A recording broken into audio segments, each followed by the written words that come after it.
بسم اللہ الرحمن الرحیم۔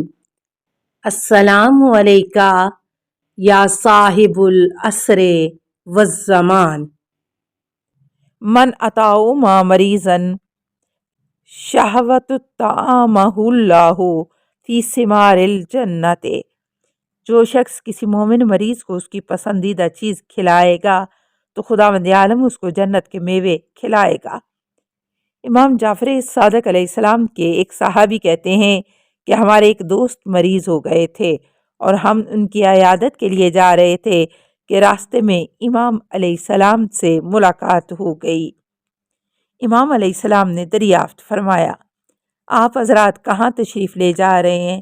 ہم نے عرض کی، ایک مریض کی عیادت کے لیے۔ فرمایا، کیا اس کے لیے کوئی تحفہ جیسے پھل یا عطر وغیرہ لے جا رہے ہیں؟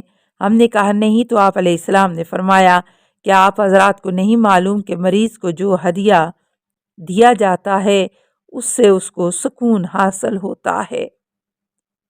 نمبر 2، عجلت سے کام لینا۔ عیادت کا دوسرا ادب یہ ہے کہ زیادہ دیر تک مریض کے پاس نہ بیٹھے، کیونکہ مریض عام طور سے درد اور مشکلات سے دوچار ہوتا ہے، اسے آرام کی ضرورت ہوتی ہے اور دیر تک عیادت کرنے سے اسے تھکان ہونے لگتی ہے اور ضرورت کے مطابق آرام نہیں مل پاتا۔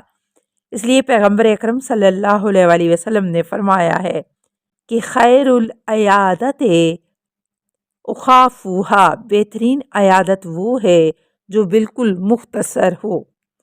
اسی طرح آپ علیہ السلام نے فرمایا، العیادت قدر فواکہ ناقۃ، بیمار کی عیادت صرف اتنی دیر کے لیے ہونا چاہیے جتنی دیر میں اونٹ بیٹھتا ہے۔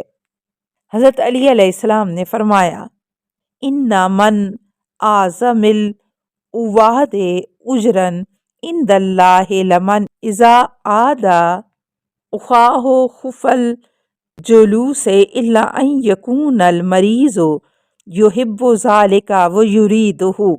مریض کی عیادت کرنے والوں میں سب سے زیادہ ثواب اس کے لیے ہے جو مریض کے پاس کم سے کم بیٹھے، مگر یہ کہ مریض کو اس کی ضرورت ہو اور وہ خود اسے اپنے پاس رہنے کے لیے کہے۔ نمبر 3، مریض کی مزاج پرسی اور اس کے لیے دعا کرنا۔ اس بارے میں پیغمبر اکرم صلی اللہ علیہ وآلہ وسلم نے فرمایا ہے، عیادت المریض ان یضع احدکم یدہ علیہ ویسألہ کیف هو کیف اصبحت وکیف امسیت وتمام تحییکم المصاحفۃ۔ عیادت کا مکمل طریقہ یہ ہے کہ مریض کے اوپر ہاتھ رکھ کر اس کا مزاج دریافت کرے کہ آپ کیسے ہیں اور دن کیسا گزرا، رات کیسی گزری، اور سلام کی تکمیل یہ ہے کہ مصافحہ کرے۔ آپ علیہ السلام نے یہ بھی فرمایا، عود المرضى وتدعو للمریض فتقول اللہم اشفہ بشفاءک ودارہ بدوائک وعافیہ من بلائک۔ مریضوں کی عیادت کرو اور ان کے لیے یہ دعا کرو، اللہم بارے الہ، اسے اپنی شفا کے ذریعے شفا عطا فرما اور اپنی دوا کے ذریعے اس کا علاج فرما اور اسے اپنی بلا سے محفوظ رکھنا۔ نمبر 4، مریض کو تسلی دینا اور اس کے ارادہ اور نفسیات کو مضبوط کرنا بھی عیادت کا ایک حصہ ہے۔ پیغمبر اکرم صلی اللہ علیہ وآلہ وسلم نے اس بارے میں فرمایا ہے، اذا دخلتم علی المریض فنافسوا لہ فی العجل فإن ذلک لا یراد شیئا وہو یطیب النفس۔ جب تم کسی مریض کے پاس جانا تو اسے زندگی کی امید دلاؤ، اس سے اگرچہ کوئی فرق بھی نہ پڑے لیکن اس کا دل ضرور مطمئن ہو جاتا ہے۔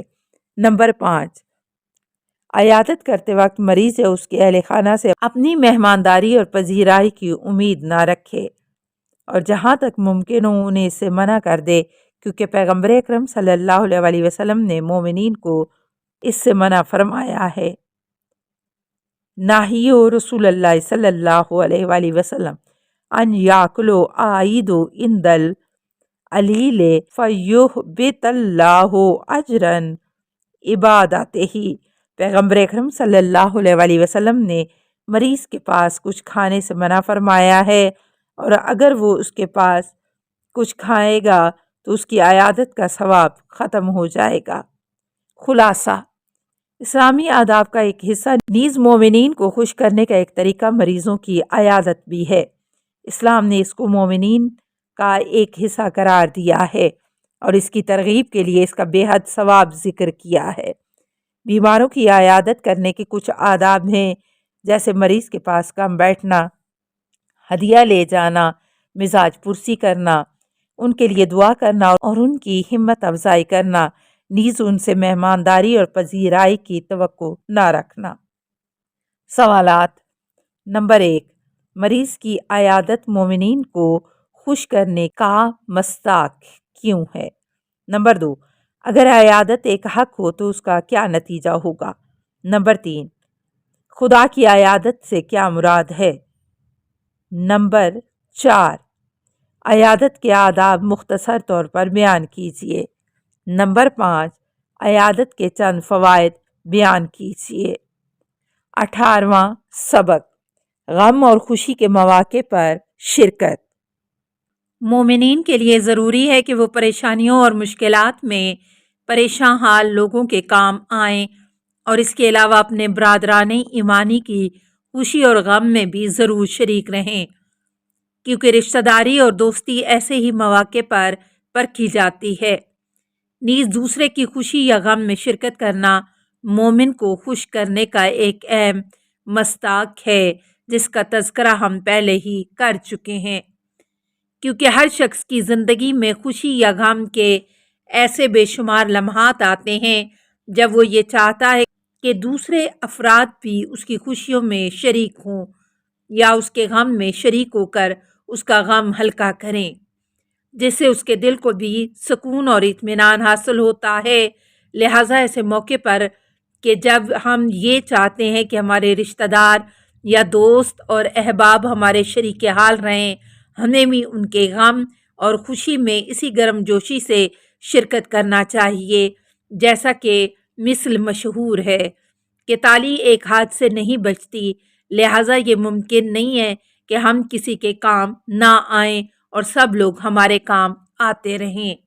روایات میں مومنین کے درمیان اخوت اور بھائی چارے کو تاخی قرار دیا گیا ہے، جو باب تفاعل سے ہے، جس کے معنی ہے دو طرفہ شرکت پائی جاتی ہے، یا ایک دوسرے سے ملاقات کو تزاور کہا گیا ہے. اس کے معنی بھی یہی ہیں، جب ایک شخص دوسرے سے ملاقات کرے تو دوسرا بھی اسی طرح اس سے ملاقات کرنے جائے. لہٰذا اخوت اور دوستی اسی وقت کامیاب کہلائے گی جب اس میں دو طرفہ رابطہ پایا جائے. زندگی میں خوشی اور غم کے جو مختلف مواقع آتے ہیں، ہم روایات کی روشنی میں ان میں سے صرف دو اہم مواقع کا تذکرہ کر رہے ہیں. نمبر 1، دعوت قبول کرنا. برادران ایمانی کے جو حقوق ایک دوسرے کے ذمے ہیں، ان میں سے ایک حق مومنین کی دعوت کو قبول کرنا بھی ہے، اور اس کو روایات میں باقاعدہ حق قرار دیا گیا ہے، جیسا کہ امام جعفر صادق علیہ السلام کا ارشاد ہے: من حق المسلم ان یجیبہ اذا دعاہ. ایک مسلمان کا دوسرے مسلمان پر یہ حق ہے کہ جب وہ اسے دعوت دے تو وہ اسے قبول کرے. السلام علیکہ یا صاحب العصر والزمان، الامان الامان الامان من فتن الزمان. السلام علیکہ یا خلیفۃ الرحمن، السلام علیکہ یا امام الانس والجان، السلام علیکہ یا مظہر الایمان، السلام علیکہ یا شریک القرآن، السلام علیکہ یا قاطع البرہان، السلام علیکہ یا امام زماننا حاذا اجل اللہ فرجک وسہل اللہ مخرجک وظہور کا السلام علیکہ ورحمۃ اللہ۔ اللہم صلی علی محمد و آل محمد۔